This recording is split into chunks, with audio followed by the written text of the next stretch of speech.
بالله من الشيطان الرجيم بسم الله الرحمن الرحيم وصلى الله على محمد وعلى آله الطيبين الطاهرين الذين أذهب الله عنهم الرجس وطهرهم تطهيرا اللهم صل على محمد وآل محمد ولعنة الدائمة الباقية على أعدائهم ومنكر فضائلهم وغاصب حقوقهم أجمعين من يوم عداوتهم إلى قيام يوم الدين أما بعد يا عباد الله أوصيكم ونفسي بتقوى الله فإن التقوى خير الزاد وبحر المعاد وتنفع يوم لا ينفع فيه مال ولا بنون إلا من أعطى الله بقلب سليم وصلى الله على محمد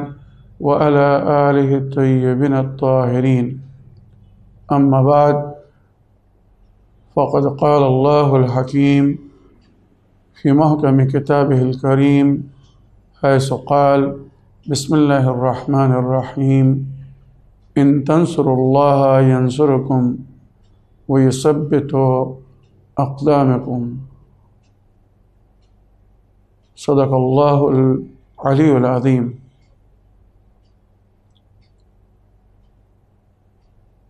আমার প্রিয় দর্শক ও শ্রোতাবৃন্দ আসসালামু আলাইকুম ওয়া রাহমাতুল্লাহি ওয়া বারাকাতুহু আপনাদের সকলকে আন্তরিক সালাম ও শুভেচ্ছা জানিয়ে আজকের অনুষ্ঠান ইসলাম ইন বাংলায় আপনাদেরকে স্বাগতম জানাই। আশা রাখি আপনারা যে যেখানে আছেন ভালো আছেন, কুশল ও মঙ্গলে আছেন, সুখে থাকুন, শান্তিতে থাকুন, সমস্ত প্রকারের দুঃখ কষ্ট থেকে মুক্তিতে থাকুন। আল্লাহ রব্বুল আলামিনের কাছে সেই কামনা করি। যারা অসুস্থ আল্লাহ তাদেরকে সুস্থতা দান করুক, যারা ঋণে ভুগছে আল্লাহ তাদেরকে ঋণ মুক্তি করুক, ওইরূপ যাদের জীবনে কোনো রকমের অভাব বা অশান্তি আছে আল্লাহ রব্বুল আলামিন তাদের সকলের জীবনে সুখ শান্তি ফিরিয়ে দিক ও সকলের মনোকামনা আশাকে পুরো করুক। যে সমস্ত পিতামাতারা নিজের কন্যা বা ছেলের বিবাহ নিয়ে চিন্তিত আল্লাহ রাব্বুল আলামিন ওনাদেরকে ওই চিন্তা থেকে মুক্তি দান করুক, অর্থাৎ ওনাদের কন্যা বা পুত্রের জন্যে সুপাত্র দান করুক। আমার যে সমস্ত বোনেরা ভাবিরা বাড়ির বউরা এখনও সন্তানের শান্তি থেকে বঞ্চিত আল্লাহ রাব্বুল আলামিন ওনাদের সংসারে সুসন্তান দান করুক।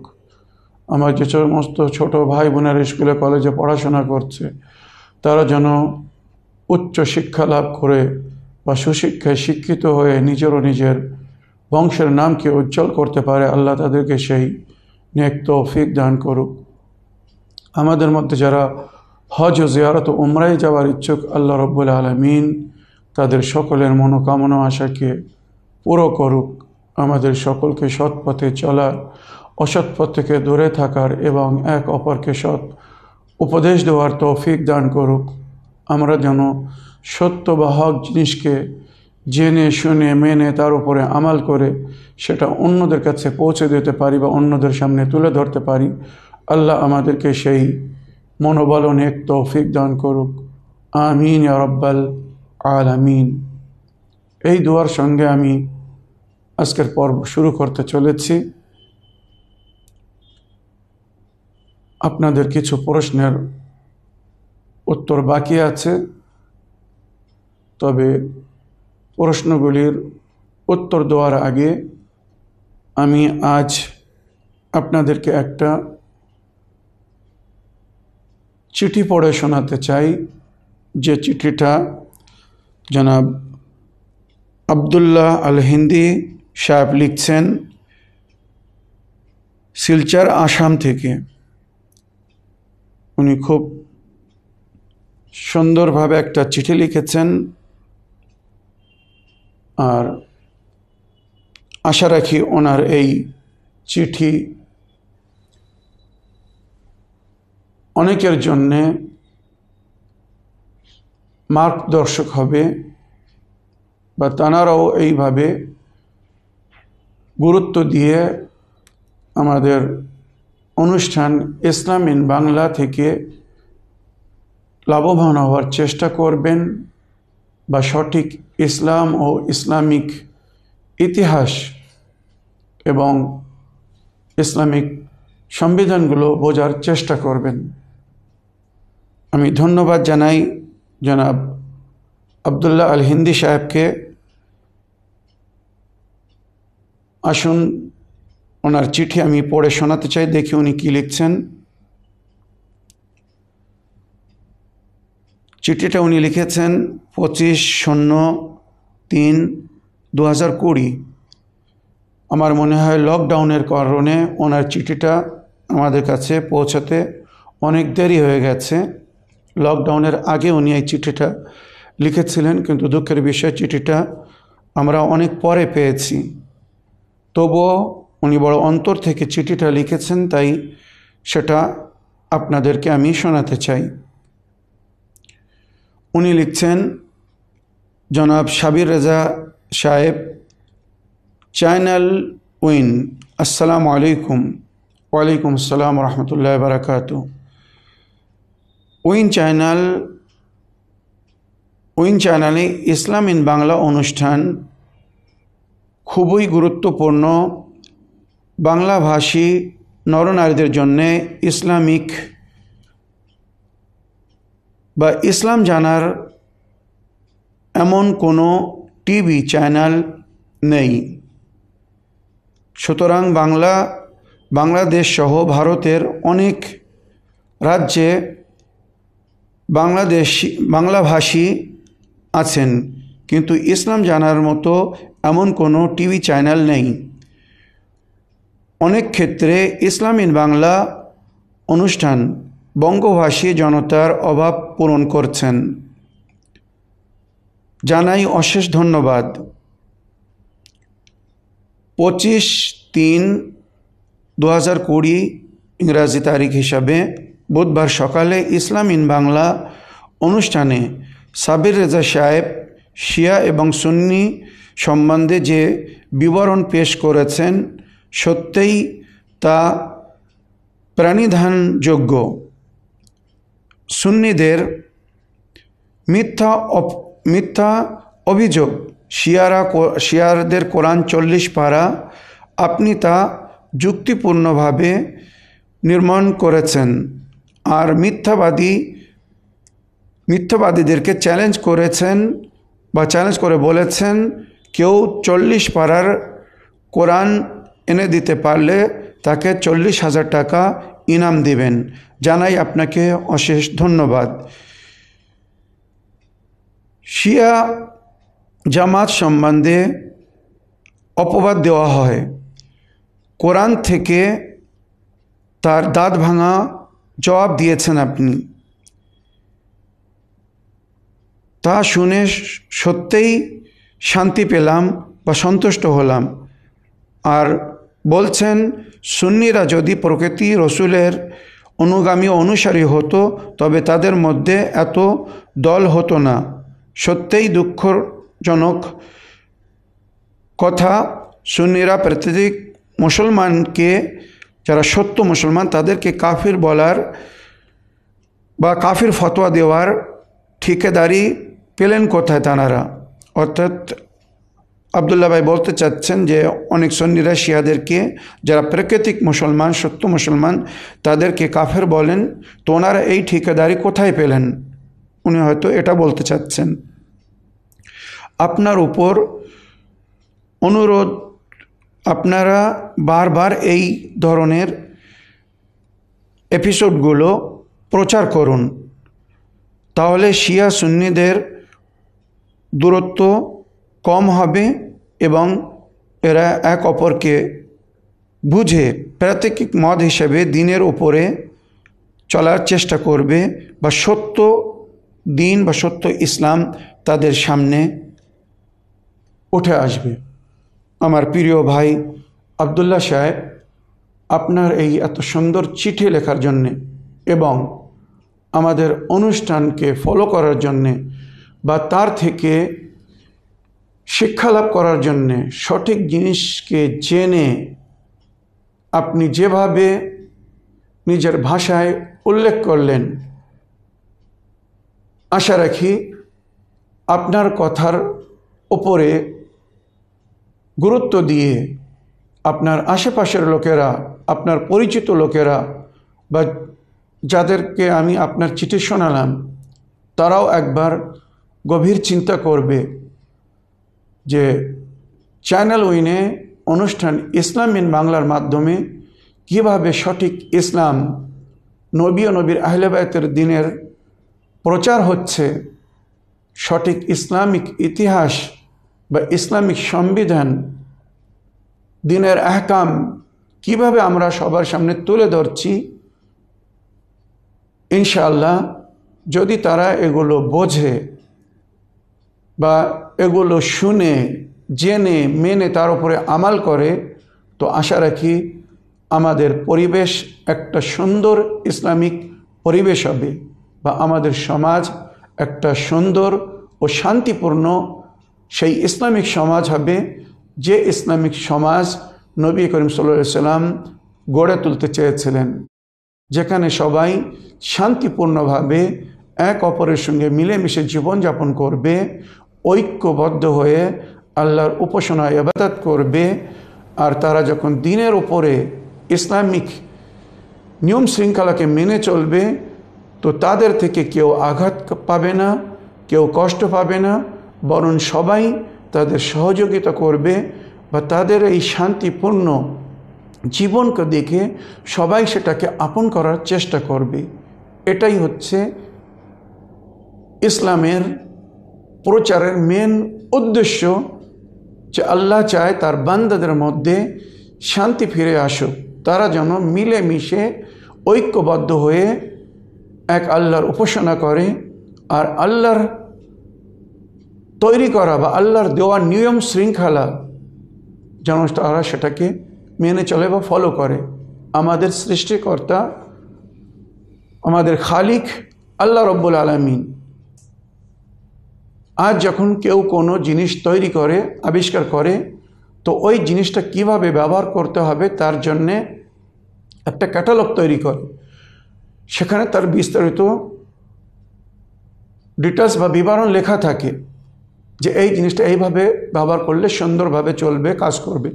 ওইরূপ আল্লাহ রব্বুল আলামিন আমাদেরকে যখন এই পৃথিবীতে পাঠিয়েছে, তো আমরা কিভাবে কাজ করলে শান্তিপূর্ণভাবে থাকতে পারবো, সফল জীবন হবে আমাদের, তো ক্যাটালগ হিসাবে বা আমাদের জীবনের চলার নিয়ম শৃঙ্খলা যে বইতে, যে গ্রন্থে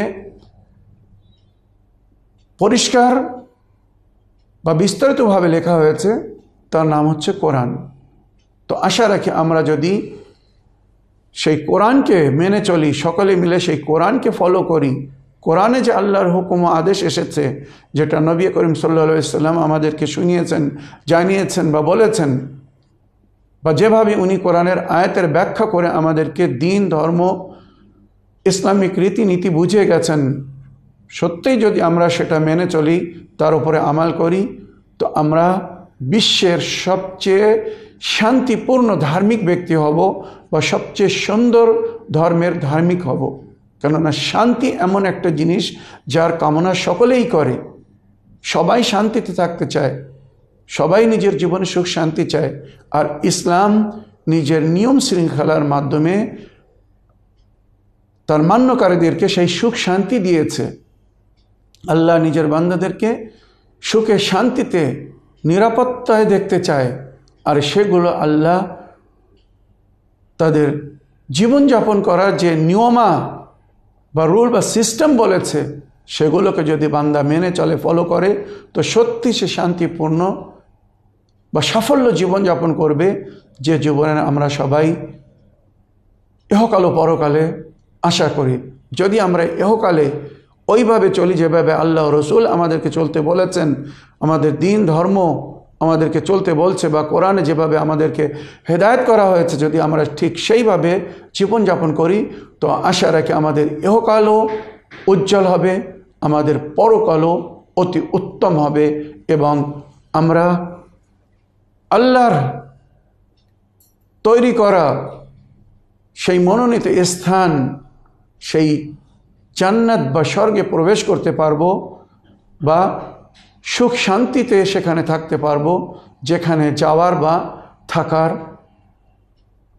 বসবাস করার আশা আমরা সবাই করছি। আমার প্রিয় আব্দুল্লাহ ভাই, আপনার চিঠি লেখার জন্যে আপনাকে অনেক অনেক ধন্যবাদ জানাই। আল্লাহ রাব্বুল আলামিন আপনাকে তৌফিক দান করুক এবং আপনার মতো আমার অন্য দর্শকবৃন্দরা যেন এইভাবে আমাদেরকে শুনে বা সঠিক জিনিসগুলো জেনে তার উপরে আমাল করার চেষ্টা করে, আর এই পয়গাম যেন আমাদের সকলের মাধ্যমে অন্যদের কাছেও পৌঁছে যায়। এটাই কোরআন আমাদেরকে হুকুম দিয়েছে, তাআওয়ানু আলাল বিররি ওয়াত তাকওয়া, ভালো কাজে, নেক কাজে, সৎ কাজে, আল্লাহর ভয় করে কিভাবে চলতে হবে, কিভাবে জীবনযাপন করতে হবে, এতে আমরা এক অপরের সহযোগিতা করব বা এক অপরের সহযোগিতা করো, এটা কোরআন আমাদেরকে আদেশ করছে, হুকুম দিচ্ছে আল্লাহ। ওয়ালা তুআওয়ানু আলাল ইসমি ওয়াল উদওয়ান, কিন্তু পাপে, জুলুম ও অত্যাচারে, অন্যায় কেউ যেন কারো সাথ দিও না। তাই যদি আপনারা মনে করেন চ্যানেল উইন মানব জাতের জন্যে,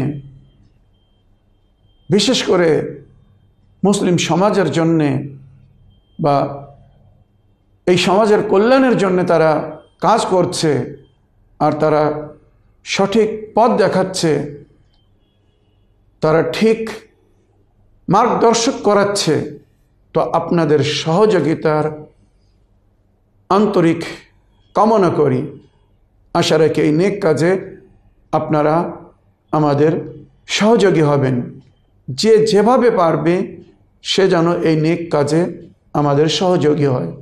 এর জন্যে ইহকাল ও পরকালে সে বড় শান্তিপূর্ণ সুসম্মানীয় স্থান পাবে এবং আল্লাহ রাব্বুল আলামিন তার মনোকামনা আশাকে পুরো করবে।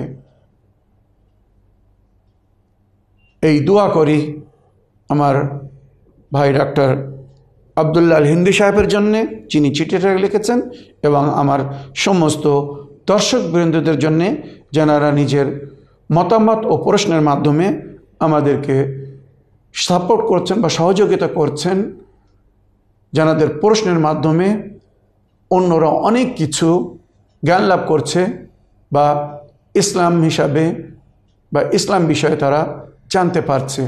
আপনারা গতদিনে শুনেছেন আমার বহু নন মুসলিম ভাই বোনেরা আমাদের এই আলোচনা শুনে এবং সঠিক ইসলামিক রীতিনীতি বা ইসলাম ধর্মের মূল বিধান কি, ইসলাম কি চায় বা ইসলাম যে ধর্মের নাম সেই ধর্মের মূল উদ্দেশ্য কি, যখন তারা জেনেছে, তারা নিজেরা আগ্রহ করে আরও ইসলামকে জানতে চেয়েছে বা এই ইসলামকে গ্রহণ করার জন্যে তাদেরকে কি করতে হবে তারা সেটা শুনতে চেয়েছে বা জানতে চেয়েছে।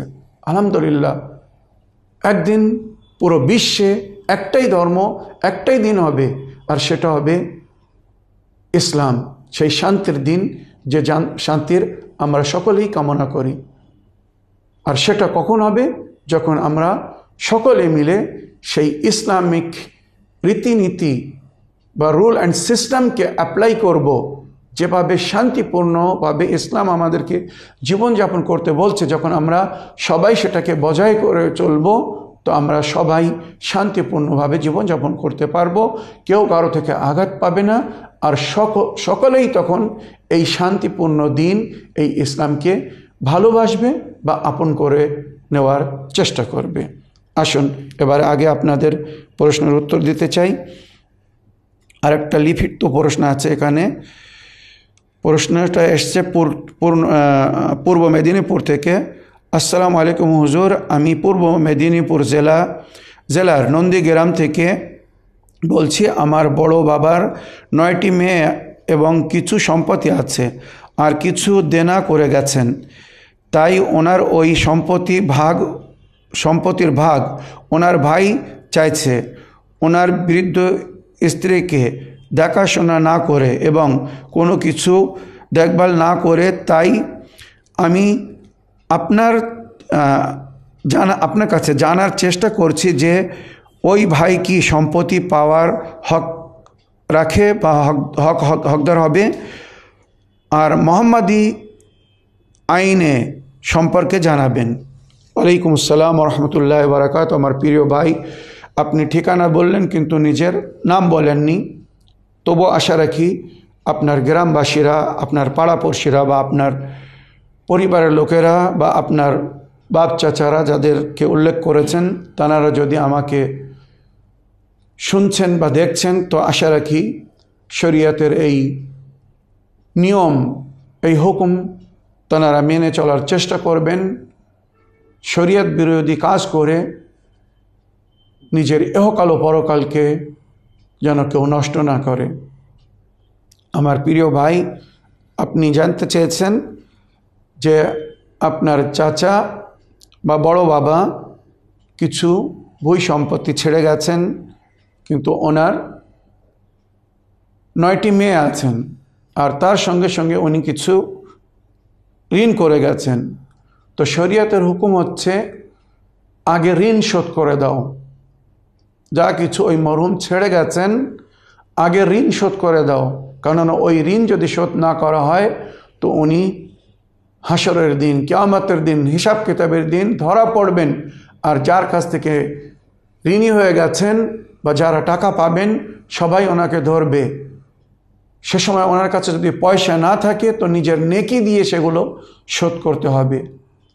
তাই আমরা যদি নিজের মরহুমিনদেরকে কষ্টে না দেখতে চাই, বিপদে না দেখতে চাই, তো আমাদের দায়িত্ব আগে ওনাদেরকে বিপদ মুক্তি করা। আর বিপদ মুক্তি যদি আমরা করতে চাই তো আগে যদি উনি ঋণী হয়ে থাকেন তো ঋণ শোধ করে দিতে হবে, বা যদি কারোর আমানত ওনার কাছে থেকে থাকে তো সেগুলো আগে ফেরত দিতে হবে। এটাই শরীয়তের প্রথম হুকুম। তো ওই সম্পত্তি থেকে যা কিছু প্রপার্টি, ব্যাংক ব্যালেন্স বা যা কিছু ছেড়ে গেছেন এর থেকে আগে ওনার ওই ঋণ শোধ করতে হবে। তারপরে যা পয়সা থাকবে ওটা ওয়ারিসদের মধ্যে বন্টন হবে। আর ওয়ারিসদের শরীয়তে 3টি ক্যাটাগরি তৈরি করা হয়েছে। ফার্স্ট ক্যাটাগরিতে প্রথম ভাগে যে মরহুম মারা গিয়েছেন ওনার পিতামাতা বা ওনার ছেলেরা, বাল বাচ্চারা আসবে। যদি পিতামাতা বা বাল বাচ্চাদের মধ্যে কেউ একজন থাকে তো দ্বিতীয় শ্রেণীর লোকেরা কোনো ওরাসাত পাবে না বা ওয়ারিস হবে না, বা ওই মরহুমের কোনো কিছু তারা পাবে না। যদি প্রথম শ্রেণীর কেউ না থাকে, দ্বিতীয় শ্রেণীতে ভাই বোন বা চাচা চাচিরা আসবে, তারা পাবে বা তাদের ছেলেরা পাবে। যদি দ্বিতীয় শ্রেণীতে যতক্ষণ কেউ আছে, তৃতীয় শ্রেণীর কেউ পাবে না। জিনিসটা ভালো করে বুঝতে হবে। যতক্ষণ দ্বিতীয় শ্রেণীর কেউ থাকবে, তৃতীয় শ্রেণীর কেউ পাবে না। দ্বিতীয় শ্রেণীতে যদি কেউ না থাকে তখন তৃতীয় শ্রেণীতে মনে করুন ফুবু, জামাই, খালা, খালু বা যাদের সঙ্গে একটু দূরের সম্পর্ক, প্রথম রক্তের সম্পর্ক থেকে শুরু হবে। তার মধ্যে প্রথম মাতা পিতা, যারা আমাদেরকে জন্ম দিয়েছেন, বা বাচ্চারা, আওলাদ যাদেরকে আমরা জন্ম দিয়েছি।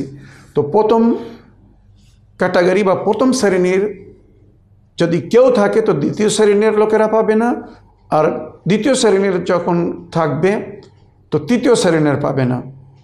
এই মেন জিনিসটা বুঝে নেবেন। এবারে এখানে আপনার প্রশ্ন হিসাবে ওই ব্যক্তির 9টি মেয়ে বেঁচে আছেন, হয়তো ছেলে নেই, 9টি মেয়ে বেঁচে আছেন।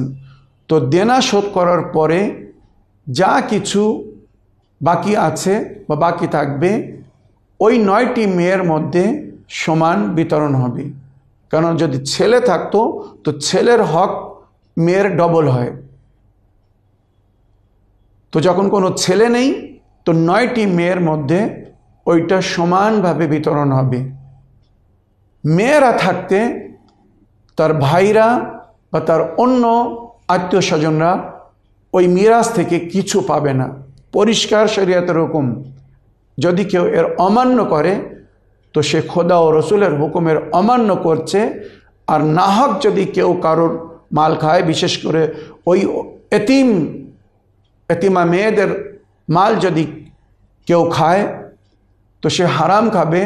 আর কোরআন বলছে জাহান্নামের আগুন থেকে বা আগুন দিয়ে নিজের পেট ভরবে। আশা রাখি এই মাসলা শোনার পরে ওই ভাই যিনি দাবি করছেন পুনরায় ওই দাবি করার সাহস করবেন না, কারণ শরিয়ত হিসেবে যতক্ষণ আল আওলাদ বেঁচে আছে তো ওনাদের থাকতে অন্যরা কেউ ওই বিরাসত বা ওই সমস্ত হক পাবে না যেগুলো মরহুম ছেড়ে গেছেন। আগে একটা লিখিত প্রশ্ন নেই, তারপরে আপনাদের অডিও রেকর্ডিংয়ের উত্তর দিতে চাই। সালামুন আলাইকুম, আমি আসাম থেকে বলছি যে আমার বাবা রোজ মদ পান করেন, বন্ধ করার উপায় আছে কি একটু বলবেন? ওনার বয়স 56 বছর। আমার নাম রশিদা। মোবাইলে বলা যায় কি আপনি আমাকে একটা উপায় দিন? আমার প্রিয় বোন, আমি মোবাইলে কন্ট্যাক্ট করতে হয়তো সক্ষম হব না, তবে আশা রাখি এখানে যে উত্তরটা বা উপায় বলে দিচ্ছি এটা যদি করো তো তোমার বাবা ওই মদ পান ছেড়ে দেবে, বা আশা রাখি তার ওই অভ্যাস থেকে সে মুক্তি পাবে। আর তোমার সঙ্গে সঙ্গে আরও যদি কারোর আপনরা কেউ মদ পান করছে তো তারাও যদি এই উপায়ের উপরে আমল করে তো ইনশাআল্লাহ তারাও লাভবান হবে বা ওই নেশা করা ছেড়ে দেবে। সূরা মায়েদা আয়াত নম্বর 90 এবং 91 মনে থাকবে। সূরা মায়েদা আয়াত নম্বর 90 এবং 91। বিসমিল্লাহির রহমানির রহিম। ইয়া আইয়ুহাল্লাযীনা আমানু ইন্নামাল খামরু ওয়াল মাইসিরু ওয়াল আনসাব ওয়াল আজলাম রিজসুম মিন আমালিশ শাইতান ফাজতানিবুহু লাআল্লাকুম তুফলিহুন। ইন্নামা ইউরিদুশ শাইতানু আন ইউকা বাইনাকুমুল আদাওয়া ওয়াল বাগদা ফিল খামরি ওয়াল মাইসিরি ইয়াসুদ্দুকুম আন যিকরিল্লাহ ওয়া আনিস সালাত ফাহাল আনতুম মুনতাহুন। এই দুটি আয়াত পাঠ করে পানির উপরে ফু দিয়ে কি পানাহার যে কোনো খাওয়ার জিনিস বা পানের জিনিসের ওপরে ফু দিয়ে ওকে বারবার খেতে দিতে হবে। সামনে বলে দেওয়ার দরকার নেই, অন্য জায়গায় থেকে পড়ে এনে ওনাকে ওটা পান করিয়ে দিন, কি পানাহারের ওপরে পড়ে ফু দিয়ে সেটা খেতে দিন। আশা রাখি কিছুদিন যদি প্রতিদিন ওনাকে এটাকে পান করানো হয় কি খাওয়ানো হয় তো ওনার শরীরের উপর একটা প্রভাব পড়বে, আর তখন আস্তে আস্তে ওই মদ থেকে ঘৃণা সৃষ্টি হবে। উনি নিজেই অনুভব করবেন যে আমি ভুল করছি, বড় পাপ করছি, শয়তানের পথে চলছি। এখানে পরিষ্কার বলা হয়েছে যে এই মদ পান বা এই জুয়া খেলা এই সমস্ত সব শয়তানের কাজ, এর থেকে বিরত থাকো। তো আশা রাখি আল্লাহর কালামের আসারে আস্তে আস্তে তার মনে একটা ঘৃণার সৃষ্টি হবে আর ওই মদ পান ছেড়ে দেবে। তবে অভ্যাস হয়ে গেলে কোনো জিনিস ছাড়া তাড়াতাড়ি সম্ভব হয় না, তাই তার সঙ্গে কোঅপারেট করতে হবে। নেশামুক্ত করার জন্যে মনে করুন তাকে এটাও মকরুহ মানে বলা উচিত না, তাও ওই মদ ছাড়ানোর জন্য বলছি, বিড়ি কি সিগারেট দিন। খুব যখন তলব হবে, যারা নেশাখোর তারা জানে, তারা নেশার জিনিস না পেলে ছটফট করে, তাই সহযোগিতার জন্য বলছে তাকে বিড়ি বা সিগারেট দিন। এগুলোও কিন্তু মকরুহ। আর যারা এখনো কখনো বিড়ি সিগারেট পান করেনি তাদের জন্য শরীয়তে হারাম বলা হয়েছে যে শুরু যেন না করে, কারণ এগুলো হানিকার, শরীরের জন্য ক্ষতিকারক। আর আল্লাহ নিজের বান্দার জন্য এমন কোনো জিনিস পছন্দ করে না যেটা তার জন্য হানিকারক বা ক্ষতিকারক। তাই সিগারেটের প্যাকেটের উপরে, বিড়ের প্যাকেটের উপরে আপনারা দেখেছেন লেখা থাকে ইনজুরিয়াস ফর হেলথ, তো সেটাকে ব্যবহার করতে সবাই পরামর্শ দিচ্ছেন ডাক্তার মশাইরা, গুরুজনেরা বা শরীয়তেও সেটাকে মানা করা হয়েছে। তো আমার প্রিয় বোন, যদি আপনার পিতাকে আপনি এইভাবে গাইড করতে পারেন কি আপনার মাকে বলুন কি যদি কেউ ওনাকে এটা পড়ে পান করাতে পারে তো তার একটা প্রভাব পড়বে। আর অল্প সাহায্যের মাধ্যমে, বিড়ি সিগারেটের মাধ্যমে যদি আস্তে আস্তে জিনিসটা কম করানো যায় সেটাও চেষ্টা করুন। তাছাড়া এখন বিভিন্ন প্রকারের মেডিসিনও বাইর হয়েছে, ওষুধও বাইর হয়েছে নেশামুক্তি করার জন্যে।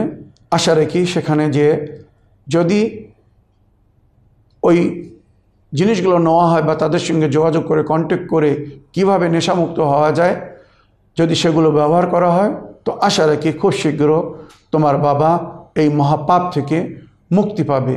কেননা কিছু লোকের জন্য সরাসরি নরক রাখা হয়েছে, তাদের কোনো হিসাব নেওয়া হবে না। তার মধ্যে একজন মদখোর, আর দ্বিতীয় হচ্ছে বেনামাজি, তৃতীয় হচ্ছে জুয়া, হারামের মধ্যে যারা সারা জীবন আয় করে এসেছে বা হারাম খেয়ে এসেছে, এদের কাছে কোনো হিসাব নেওয়া হবে না, এরা সরাসরি নরকে প্রবেশ করবে। আশা রাখি প্রশ্নের উত্তর পেয়েছ। এবারে আপনাদের কিছু অডিও রেকর্ডিং প্লে করতে চাই বা তার উত্তর দিতে চাই। দেখি কোথা থেকে কে কি প্রশ্ন করছেন। আসসালামু আলাইকুম মৌলানা সাহেব, আমি শের আলী কেরালা ত্রিশূর ডিস্ট্রিক্ট থেকে বলছি। যে আমি ইসলামিন বাংলা এপিসোড দেখি, তো আমার খুবই ভালো লাগে। আর আপনাকে আল্লাহ তাবারক তাআলা দীর্ঘজীবী করুন। আমার একটা প্রশ্ন আছে যে নামাজের ক্ষেত্রে দেখা যায় আমাদের অনেক নামাজই ইচ্ছাকৃতভাবে হোক বা অনিচ্ছাকৃতভাবে হোক বা কর্মের ক্ষেত্রেও অনেক নামাজ কাজা হয়ে যায়। তো এই কাজা নামাজগুলো আমরা কিভাবে আদায় করব? যেটা জরিকাত নামাজ তরিকাত পড়লে হবে নাকি অন্য কোনো নিয়ম আছে? যদি থাকে একটু সংক্ষেপে সঠিকভাবে বলে দিলে খুশি হব। আসসালামু আলাইকুম ওয়া রাহমাতুল্লাহ। ওয়ালাইকুম আসসালাম রহমতুল্লাহ বারাকাত। আমার প্রিয় ভাই, তোমার ফোন কলের জন্যে বা প্রশ্ন রাখার জন্যে অনেক অনেক ধন্যবাদ জানাই। খোদা না করুক যদি কোনো কারণে নামাজ কাজা হয়ে যায় তো শরীয়তের হুকুম যত শীঘ্র সম্ভব ওই কাজা নামাজকে আদায় করো। কেননা জীবনের বিশ্বাস নেই কে কখন এই দুনিয়া ছেড়ে চলে যাবে। যদি ওই কাজা আদায় না করে যাই তো তার জন্যে কিয়ামতের দিনে দায়ী হতে হবে, হিসাব দিতে হবে। আর যদি হিসাব না দিতে পারি তো সাজা হতে হবে, সাজা পেতে হবে। তাই শরীয়তের হুকুম যত শীঘ্র সম্ভব কাজা নামাজকে আদায় করো। আর নামাজ যে অবস্থায় যেভাবে কাজা হয়েছে তাকে সেইভাবে আদায় করো। মনে করো যদি তুমি সফরে ছিলে, বাড়ি পৌঁছাতে দেরি হয়েছে, রাস্তায় নামাজ কাজা হয়ে গেছে, তো যদি নিজের গ্রামে বা নিজের অঞ্চলে প্রবেশ না করে থাকো, সফরে নামাজ কাজা হয়ে থাকে, তো সফরে জানো 4 রেকাতে নামাজ হাফ পড়তে হয়, কসর পড়তে হয়, অর্ধেক পড়তে হয়। জোহরের নামাজ 2 রেকাত পড়তে হয়, আসরের নামাজ 2 রেকাত পড়তে হয়, বা এশার নামাজ 2 রেকাত পড়তে হয়। তো যে নামাজ যে অবস্থায় কাজা হয়েছে তাকে সেই অবস্থায় আদা করতে হবে। তাই বাড়িতে পড়ো আর সফরে পড়ো, যেখানেই পড়ো, কসর অবস্থায় যখন কাজা হয়েছে তো ওটা কসর অবস্থায় পড়তে হবে, মানে 2 রেকাত পড়তে হবে, 4 রেকাত পড়লে হবে না। ওইরূপ যদি কেউ বাড়িতে থেকে কোনো কারণে নামাজ কাজা করে ফেলে, মনে করুন 4 রেকাত নামাজ কাজা হয়েছে, জোহরের নামাজ, আসরের নামাজ কি এশার নামাজ, তো সে যদি সফরে যে মনে করেন কোথাও সফরে গেছে, সেখানে অনেক সময় আছে, কোনো কাজ নেই বলে সে আল্লাহর ইবাদত করতে চায়, আল্লাহর উপাসনা বা ইবাদতের মাঝখানে সময় কাটাতে চায়, তো সে যদি সেখানে ওই কাজা নামাজ পড়তে চায় তো সে কি কাসর পড়বে, 2 রেকাত পড়বে না? নামাজটা কাজা হয়েছিল বাড়িতে, আর সে সময় দায়িত্ব ছিল 4 রেকাত পড়ার।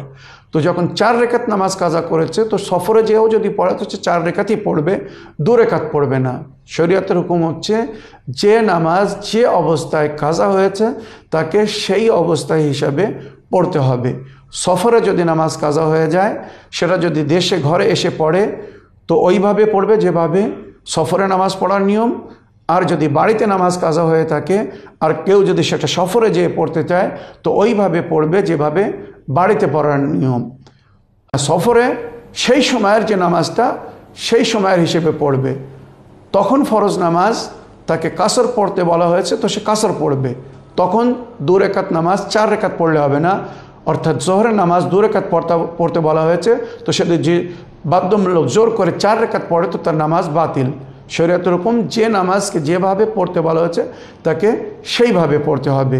যেমন সফরে রোজা রাখা মানা করা হয়েছে, কসর হয়ে যাবে। তো কেউ যদি জোর করে রোজা রাখে না, আমি তো ক্ষুধাই পাই না, কষ্ট পাই না, শীতকালে রোজা রাখতে পারবো, কেন রাখবো না? না, শরীয়তের হুকুম হচ্ছে এটা যে সফরে রোজা রেখো না, অন্য দিনে রোজা রাখো। তো শরীয়তের যেভাবে হুকুম সেটা আমাকে মেনে চলতে হবে। তো সকালের নামাজ যদি কাজা হয়ে থাকে 2 রেকাত, তো সকালের নামাজ 2 রেকাত পড়তে হবে। মগরবের নামাজ যদি কাজা হয়ে থাকে 3 রেকাত, তো মগরবের 3 রেকাত কাজা পড়তে হবে। ওইরূপ জোহর, আসর বা এশা নামাজ যদি বাড়িতে কাজা হয়ে থাকে তো আমি যেখানেই পড়বো 4 রেকাতই পড়বো, 4 রেকাত করে।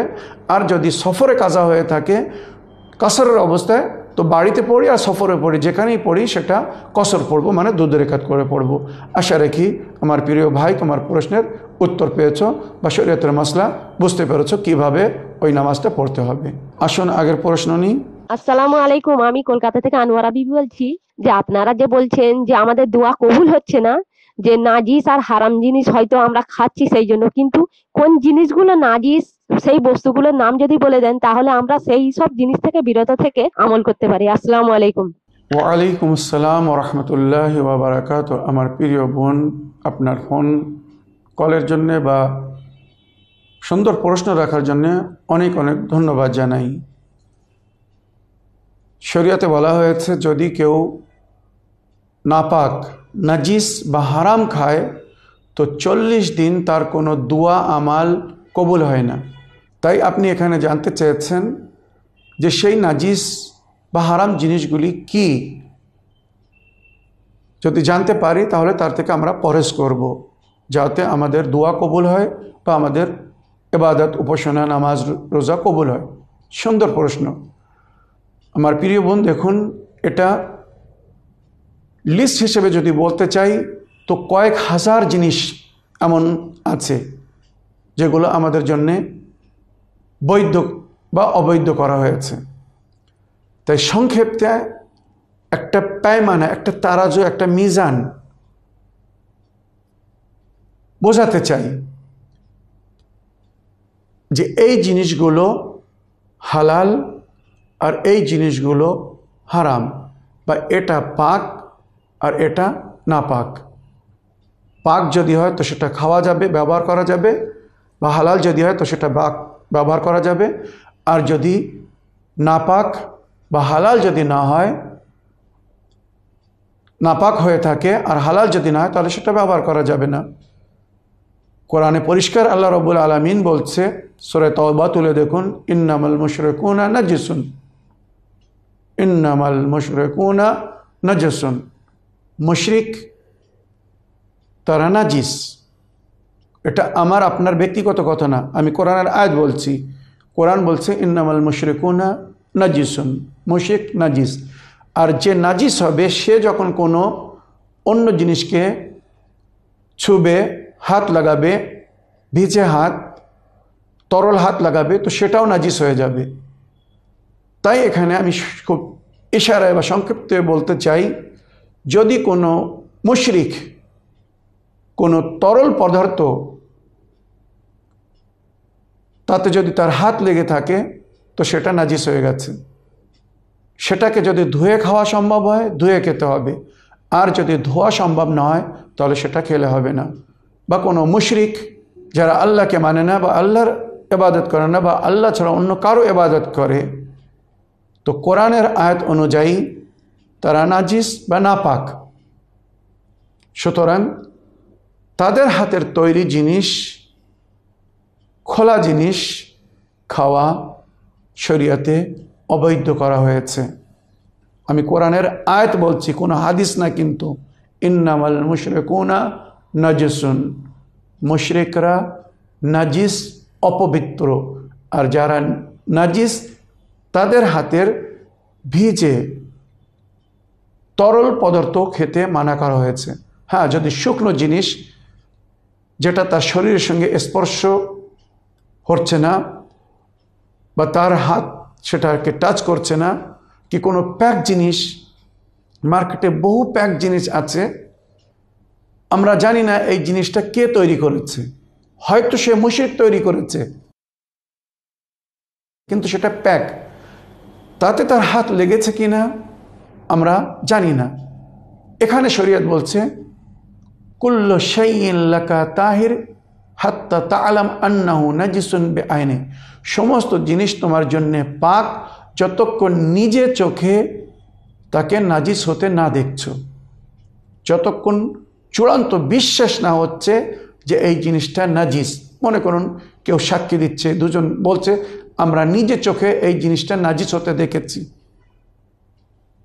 কোনো কাফির একে ছুঁয়েছে, কোনো মুশরিক একে ছুঁয়েছে, কোনো অপবিত্র জিনিসের সঙ্গে এটা টাচ হয়েছে, খোদা না করুক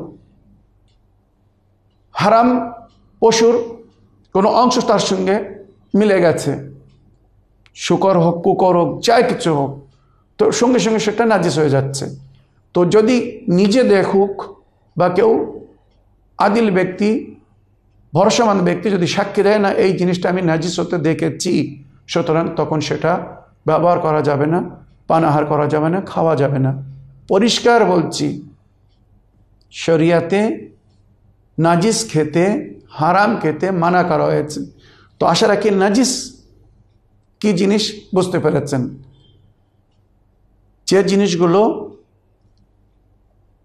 কুদরতি নাজিস, যেমন বা অবৈধ, হালাল নয়, শুকরের মাংস, কুকুরের মাংস ও ওই সমস্ত পশুর মাংস যারা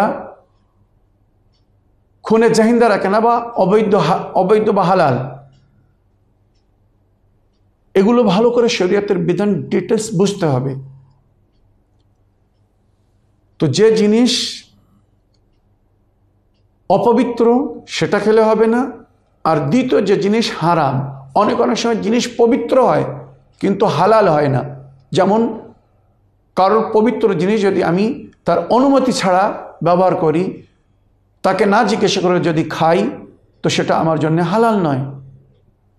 জিনিসটা পাক পবিত্র জিনিস, মনে করে এক প্যাকেট বিস্কুট রাখা আছে, আমি চুপকি করে তুলে নিলাম, কি দোকানদারকে ফাঁকি দিয়ে কোনো একটা জিনিস তুলে নিলাম, জিনিসটা কিন্তু হালাল পাক জিনিস, কিন্তু আমি যে পয়সা না দিয়ে অবৈধভাবে চুরি করে নিয়েছি, এটা আমার জন্য হারাম হয়ে গেছে। তাই অনেক সময় আমরা এভাবে ঈদের খুতবার সময় বলি যে কুরবানি, যদি আপনি কোনো হারাম পশুর কুরবানি করেন তো সেটা আপনার জন্য হালাল হয়ে যাবে না। ওইরূপ হারাম পয়সা দিয়ে যদি হালাল পশু কিনে এনে কুরবানি করেন তো সেটাও আপনার জন্য বৈধ হবে না, হালাল হবে না। হারাম অর্থ ধন দৌলত দিয়ে যা কিছু কিনে খাবেন সব হারাম, এই জিনিসগুলো বুঝতে হবে।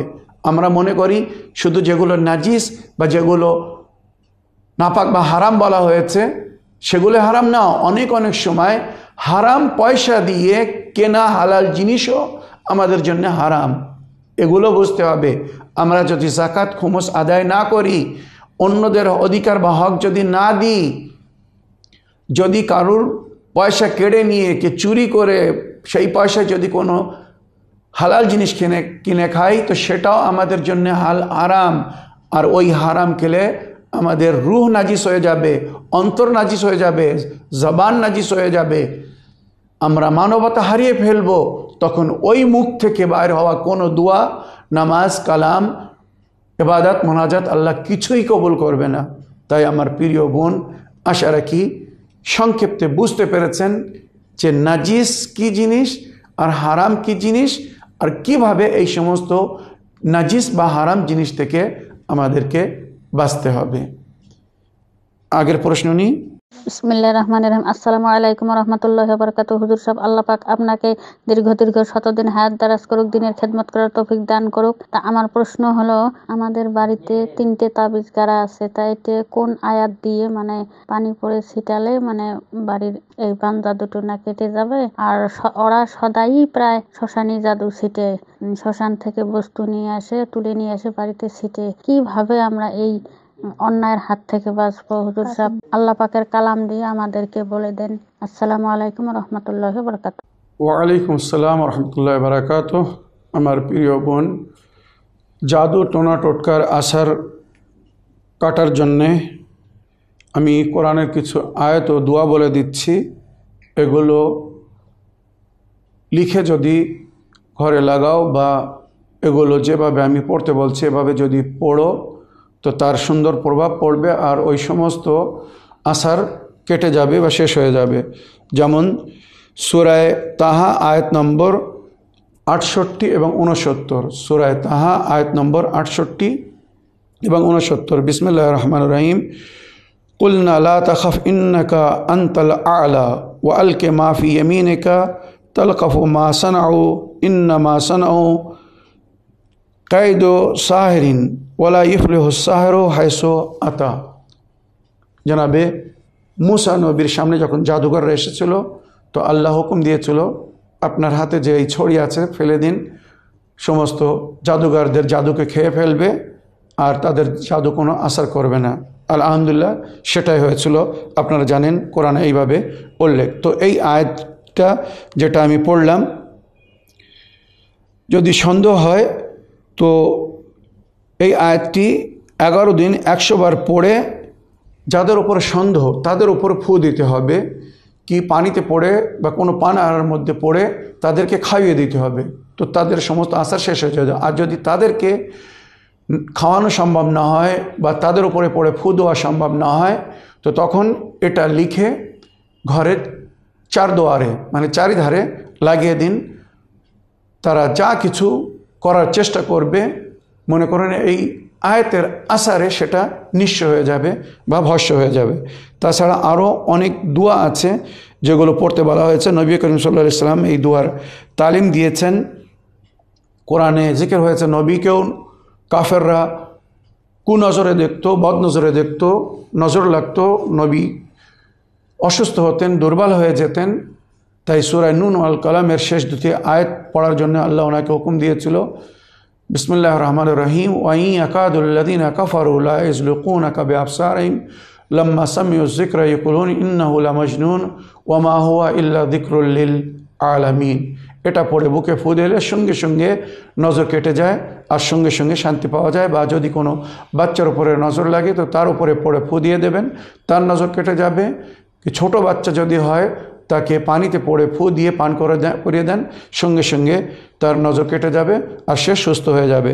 তাছাড়া নবী করিম সাল্লাল্লাহু আলাইহি ওয়াসাল্লাম জাদুর আসার যাতে তাড়াতাড়ি শেষ হয়ে যায় বা জাদু যেন কোনো প্রকারের আসার না করে, তাই যে প্রকারের জাদু হোক না কোনো, ব্ল্যাক ম্যাজিক হোক আর তিলস্মিয়াত হোক, যা কিছু হোক, এর জন্য সর্বশক্তিশালী দোয়া দিয়েছেন নবী করিম সাল্লাল্লাহু আলাইহি ওয়াসাল্লাম।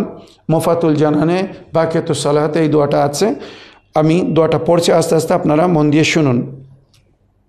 হযরত আলী ইবনে আবি তালিব আলাইহিস সালাম নবী করিম সাল্লাল্লাহু আলাইহি সাল্লামের থেকে শিক্ষা দেওয়া এই দোয়াটা আমাদেরকে বলছেন যে এই দোয়াটা যদি কেউ পড়ে বা নিজের কাছে রাখে, হরিণের চামড়ার উপরে লিখে, তো তার উপরে জাদু টোনা টোটকা কোনো কাজ করবে না। বিসমিল্লাহে ওয়া বিল্লাহে, বিসমিল্লাহে ওয়া মাশাআল্লাহ, বিসমিল্লাহে ওয়া লা হাওলা ওয়া লা কুওয়াতা ইল্লা বিল্লাহ। কালা মুসা মা জিতুম বিহি সাহরা ইন্নাল্লাহা সাইয়্যিবতুলহু ইন্নাল্লাহা লা ইউসলিহু আমালুল মুফসিদিন ফাওয়াকা আল হক ওয়া বাতালা মা কানু ইয়ামালুন ফাগলিবু হুনালিকা ওয়ানকালাবু সাগিরিন। দোয়া প্লাস কোরআনের আয়াতের মধ্যে আছে জনাবে মুসা নবী আলাইহিস সালামের ঘটনা নিয়ে। তো আশা রাখি এই দোয়া ও আয়াত যদি কেউ পড়ে বা লিখে নিজের কাছে রাখে তো তার উপরে কোনো প্রকারের জাদু টোনা টোটকা কিছুই কাজ করবে না।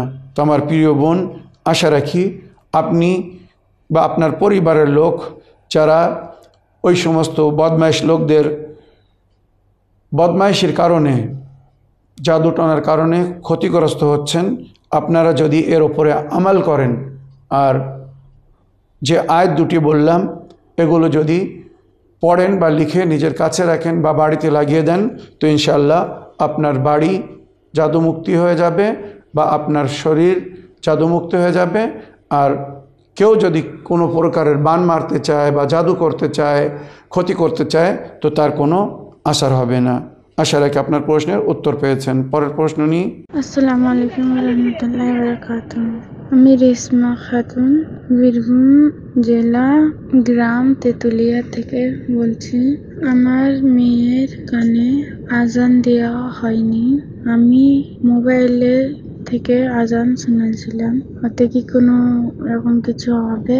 ওয়ালাইকুম আসসালাম রহমতুল্লাহ বারাকাত। আমার প্রিয় বোন, ফোন করার জন্য ধন্যবাদ জানাই। তবে আপনি যে জিনিসটা জানতে চেয়েছেন যে আপনার মেয়ে হওয়ার পরে তার কানে আজান ও একামত দেওয়ার দরকার ছিল। ছেলে বা মেয়ে হলে ডান কানে আজান আর বাম কানে একামত দিতে হয়, তাহলে ওই বাচ্চা শয়তানের সমস্ত আঘাত থেকে মুক্তিতে থাকতে পারে।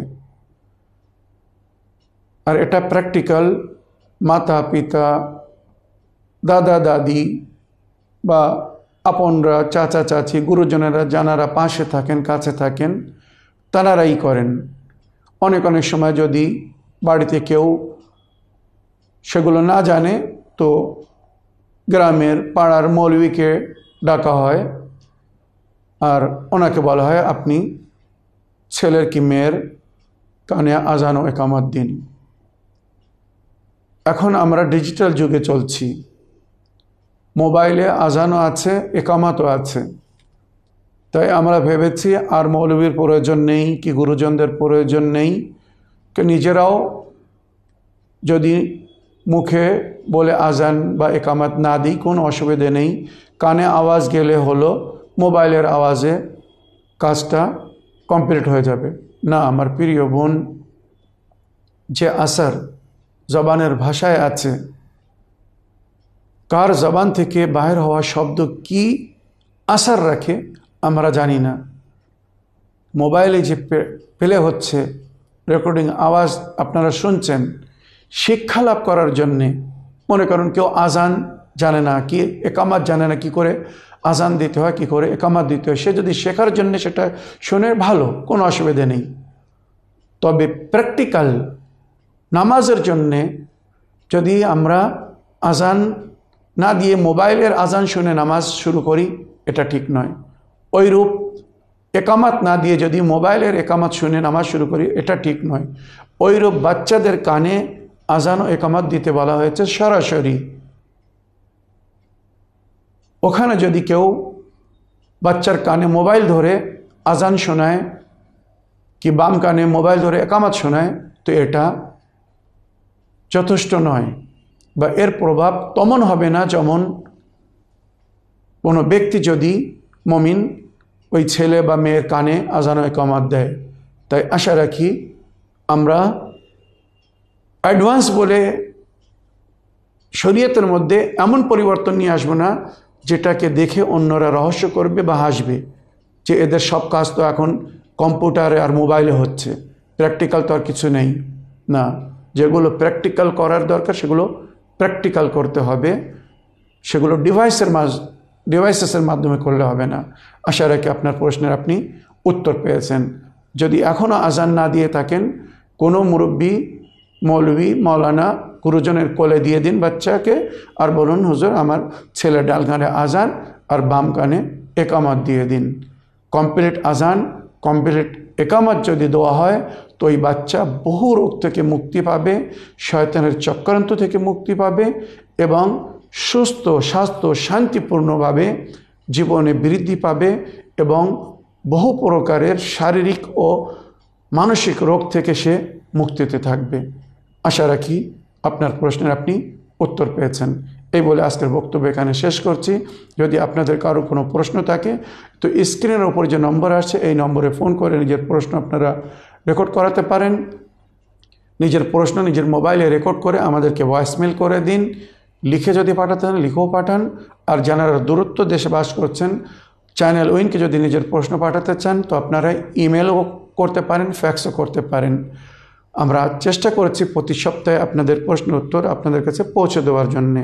তবে সঙ্গে সঙ্গে আরও একটা অনুরোধ করছি, যদি টিভিতে আপনারা আমাদের এই অনুষ্ঠান ইসলামিন বাংলা সময় দেখার সুযোগ না পান বা কোনো সময় যদি মিস হয়ে যায়, তো প্লিজ নিজের মোবাইলে ইউটিউবে যেয়ে চ্যানেল ওইন বাংলাকে সাবস্ক্রাইব করুন, আর ওখানে যে বেল বাটন আছে ওটা টিপে দিন। সুবিধা হবে, যখনই আমাদের অনুষ্ঠান শুরু হবে আপনার মোবাইলে একটা মেসেজ আসবে যে প্রোগ্রাম এবার শুরু হচ্ছে। তাছাড়া আপনারা নিজের ইচ্ছা মতো নিজের সুযোগ সুবিধা অনুযায়ী যে সময় যখন চাইবেন আমাদের ওই প্রোগ্রাম নিজের মোবাইলে দেখতে পাবেন, কারণ আমাদের সমস্ত এপিসোড প্রতিদিন আপলোড করে দেওয়া হচ্ছে। তো সেখানে আমার সমস্ত এপিসোড আছে, যখন ইচ্ছা তখন যদি দেখতে বা শুনতে চান তো চ্যানেল উইন বাংলাকে প্লিজ সাবস্ক্রাইব করতে ভুলবেন না। আসসালামু আলাইকুম ওয়া রাহমাতুল্লাহি ওয়া বারাকাতুহু।